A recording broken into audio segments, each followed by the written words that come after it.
Well, Jim, a game that you looked like you may well win. You had enough chances in the second half, but some poor finishing perhaps. Yeah, there was some aspects of the game. I think it took us a while to really get some um, aggression in our pressing and our play, and I think there's a couple of lets maybe just took a while to get up to the adrenaline levels and get the flow. But there was a period when I thought that we were really in the groove and we looked like we'd create opportunities every time we went forward. Look, I can't put the ball in the net for them. So all I can do is try to organise and get lots of the basics right. And so, like I said to lads in there, I'll take responsibility. I'll work in coaching. I'll work really hard in the coaching to repair all the bits that I can repair. Whether it be the set plays, whether it be the throw-ins, whether it be the short and long type of football that we play. But ultimately, the responsibility is on them to own that coaching and take out the pitch and deliver that type of thing. And there was times when like Mark Kitchen, for example, his crossings were with some thought, and he made the right decision and execute the ball, and there was some great chances created for that. Same with Jordan.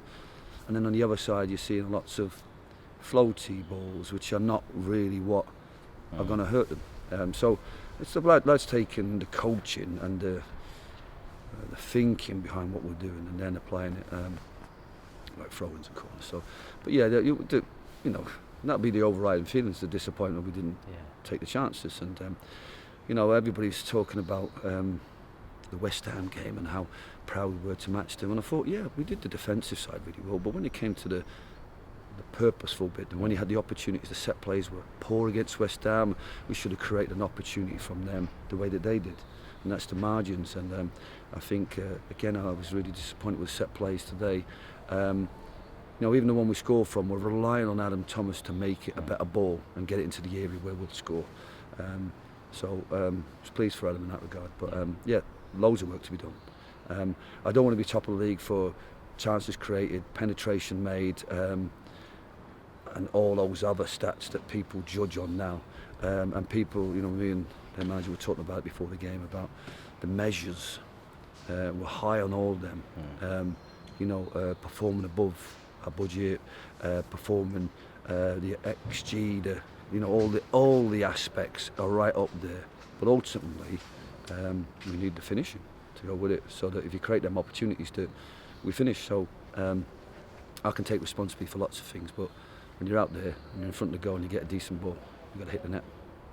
Neil Ardley, I don't know whether he wanted to bring Carl Wotton on, but he did. Enzio Baldwin got that injury, and Carl came off the bench. And I don't know whether he changed the game, but he was certainly a handful, wasn't he, when he came on, and obviously got the winning goal, albeit with a hefty deflection. Yeah, look, they had a strong bench. We had a strong bench, and we it was quite a competitive game, as the scoreline suggested, all the way to that moment. They've got a cup-type player the same way we do, so they have that option, and you can take some calculated risks in preparation for Tuesday. But he was probably always going to play a part, and maybe they needed that a little bit more. They used that really well at their game to get up the pitch. I was disappointed at how we'd given the ball away, and the fact that we didn't win first contact in midfield line, and then it's breaking, and then it's like somebody has a pot shot, gets a deflection and goes in, which is harsh on Josh. But there was lots of moments when we gave the ball away and allowed them to play that.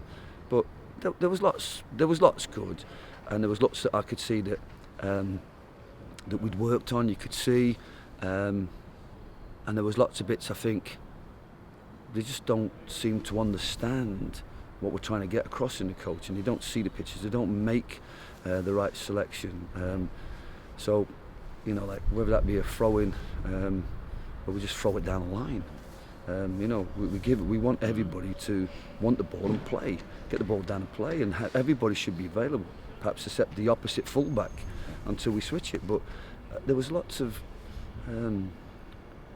non-thinking performances at times, and I think maybe that's as I said to the lads, that's the difference between the top players and the really high performances, that they're concentrating, they can see the pictures, they're always thinking. The brain is so important in football, and that's not the creativity and the intelligence, that's just recognising options, being bright to what you do, what you can do to influence opportunities for other people, like I said, all I can do is keep coaching and hope that it sticks with the players. And I think that they need to take some responsibility as well now in terms of whatever the bits that they need, whatever bits that I've been saying consistently, whether it's the technical side of corners, whether it's the finishing, go and practice it. You know, you pick up the autobiographies of any of the great players, and it wasn't based on just pure talent. It was based on hard work, maximising that talent, and understanding the game and being really effective. And that's why forget about the Beckhams and the Ronaldos and all those that work for hours and hours in the training ground, but all the other players that are trying to strive. It's a very, very competitive industry, and you have to upskill yourself at every opportunity and maximise every opportunity, whether you're a manager, a coach, or a player. And and that's why Jim Collins in his book is right. And good is the enemy of great, because if you're a good player and you've got a good contract, you're at a good club, you're happy rather than striving to be great. And I think that we need to strive to be great and then strive to be relentless in what we do. And I know we're capable of that. Having said that, I've seen a lot of messages from County fans on social media saying tonight, it's the best thing that could have happened losing today. We don't want to be in the FA Trophy anyway. Do you, a little part of you, do you feel that, in this strangest of all seasons? Is it a blessing in disguise?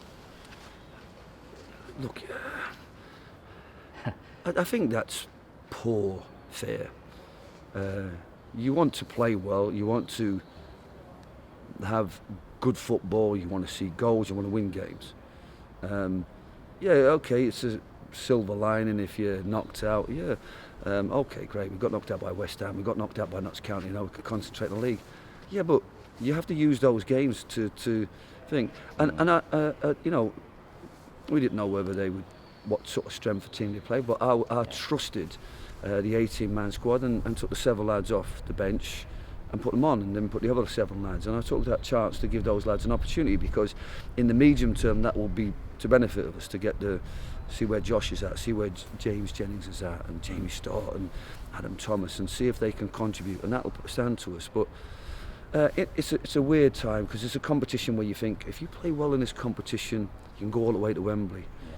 But when you actually reflect on, they haven't even played last year's final. And will Wembley be empty? Will this final even ever take place? That diminishes the competition. And when we decide to start the season so late compared to everybody else, and with so many fixtures, questions have to be asked about the validity of the competition. But that's not for me. That's for as Father Jack would say, that's an ecumenical matter for the people at the top. For me, we've got an empty Saturday, let's play the game. We've got an empty Saturday, let's play the game. No, I think that, the only benefits coming from us not being out of competition is the fact that we've been able to give 7 players an opportunity to play football, be part of it, and that inclusion and that growth and that opportunity to feel part of it and to be part of it is going to be really important, because this is the 18 that's going to be working extremely hard now for 5 months to try and get this club to the promised land. You've got a game Tuesday, Dagenham away. Darrell's sides traditionally have always been kind of high tempo, high press, in your face, that kind of a team. So it's going to be a different kind of challenge, isn't it, on Tuesday? Well, I think every team's like that. I think it's understanding when to play that and when to play solid. He has been quite a cautious manager in some regards. I think when he came in last year, he kind of played a 3-5-2 and wanted to make sure that they didn't concede, and they gave them an opportunity to stay in the league. And given the budget that they had this year, there was an expectation that they would be amongst the top 6-7 teams, so they'll be a little bit disappointed about where they are, but they're starting to get the results going. They're trying to get that balance, and I think everybody's trying to do that. We're all trying to, there's small margins, and you just got to keep improving. And I think they're in a good place at the moment. Dagenham, it's going to be a really tough game for us, and the Boreham Wood game is going to be really tough for us. It's a highly competitive league, and I think the beauty of the playoffs and the amount of games that are left, everybody's going to feel like they have a chance to get in there. And what we have to do is just make sure that we outwork them, outplay them, because it's not about outstatting them. We need now to go there. Hopefully the freshness of other players should help us, but and I'm trusting in that come Tuesday and Saturday. But I think it was a good workout for those that needed it, and it was a good experience for us. And we keep working hard, and there's a lot of work to be done. I've got to coach really well, and I think that we have to ask our players to upskill themselves from our knowledge and from their own application of the work. Thanks for your time. Good luck Tuesday. Welcome.